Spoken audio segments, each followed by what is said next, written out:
So trauma stays with us for the rest of our lives. And it's not always going to be determined by a big or major pragmatic event. However, someone's behavior, someone's words, something we saw directly or indirectly could have affected us. And it has done so for most of us. This is why we're able to learn from other people's experiences or see certain things and know that that's not something we want for ourselves, and make it a point to avoid that. And sometimes we go straight into it despite saying that is something I definitely don't want for myself. And that's the psyche of the human being. And that's what we talk about when we talk about the internal work. What internal work needs to happen so that the fruits of those goals are enjoyable. They do the fact that we'd love them to have. And of course, the forever surprising factor of more. Because as human being, with everything that we do, it always has a ripple effect, and there's almost so much more. There's almost that domino effect in anything that we do that sometimes we never see coming. And sometimes we cannot predict. That's where uncertainty comes in. Love that about life. And that's the adventure of being a living, breathing human being that is intentional about evolving. Because we are ever evolving beings, and we need to be intentional and conscientious of this aspect of our lives and the role and significance it plays in how we experience every day. And those are the changes that are not external factors, the peace, the joy, the love, the happiness. Though inevitably there'll be sorrows and freedom, the discovery of more, and that uncertainty somewhat always triggers our trauma.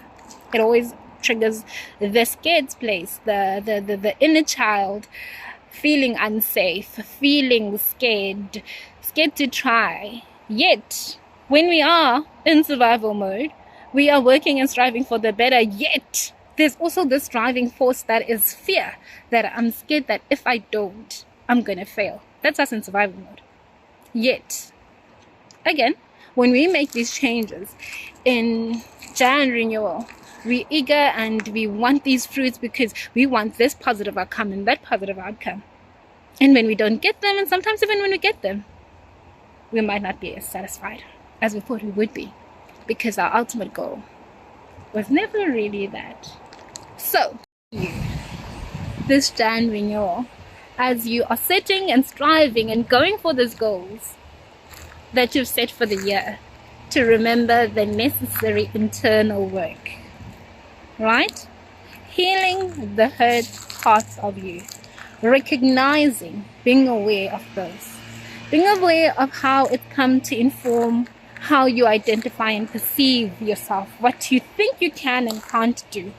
What you think you like and don't like. Right? How far have they gone, and what exactly were those things that played that part? I dare you to dig a little deeper as you are setting and striving for the other physical, pragmatic stuff. Sit with yourself a little bit more.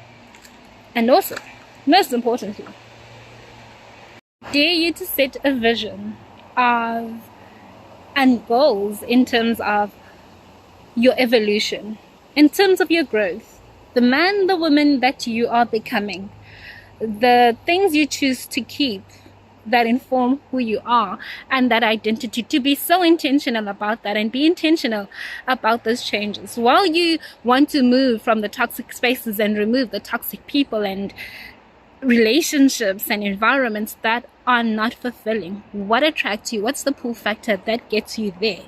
What in you attracts those? And how do you show up? How are you reacting and why? Right?